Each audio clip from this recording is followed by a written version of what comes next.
CBS 42 is your voice, your station. Tonight we're answering one woman in Birmingham's plea for help over her son's gravestone.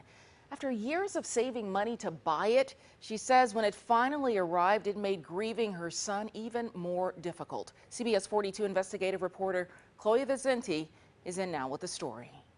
Monica Rogers says she just wants to give her son what he deserves. She tells us his headstone arrived chipped and wasn't put in the right location. Now she's asking the man who sold it to her to fix it and the cemetery grounds as a whole.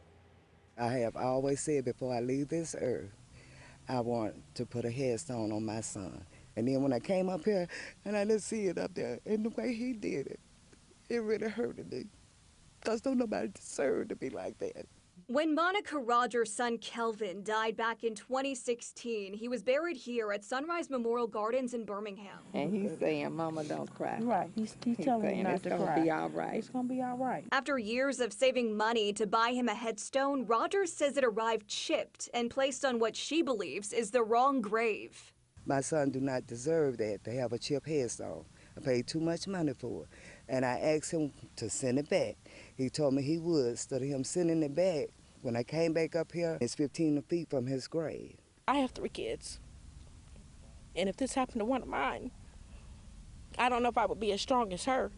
Crystal Taylor called CBS 42 hoping to help her friend make sure the headstone is replaced. We were able to get in touch with the cemetery's president, Cedric McMillan. He says he's been in contact with Rogers and feels the order was handled professionally. Do you still plan on replacing that headstone? Yes. He confirmed with us a new one has already been ordered and says these black etched stones come from overseas, which is why it takes so long. It took 6 months to get the initial headstone, and it's going to take 6 months to get a replacement. But where that gravestone should be set, Rogers and McMillan still can't agree on. I have to put that headstone exactly where that paperwork says that I should put that headstone, because I didn't own the cemetery at that time. So you don't really know because you weren't here? There's no way for me to tell if I wasn't here. He says a grave being marked in the wrong location would be unlikely, but he can investigate the plot. I would probe the ground to make sure that, there's somebody actually there. Rogers' concerns span beyond just her son's grave. I want him to do what he's supposed to do. The cemetery is awful. The way people, loved ones out here besides my son, out here just a mess. Clean it up.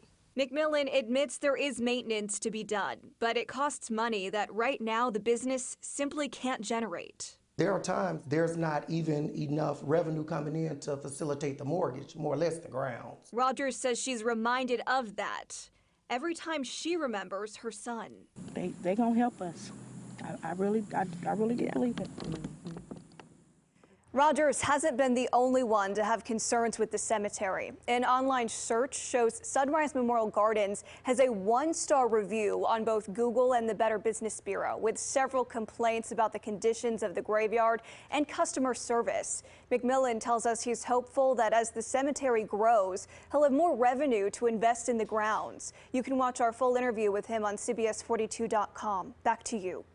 Chloe, thank you. Now, if you have concerns about something in your community, we want to help you get answers. Email us at yourvoice@cbs42.com or just send us a message on any of our social media sites. And don't forget, the Your Voice, Your Station phone bank is tomorrow.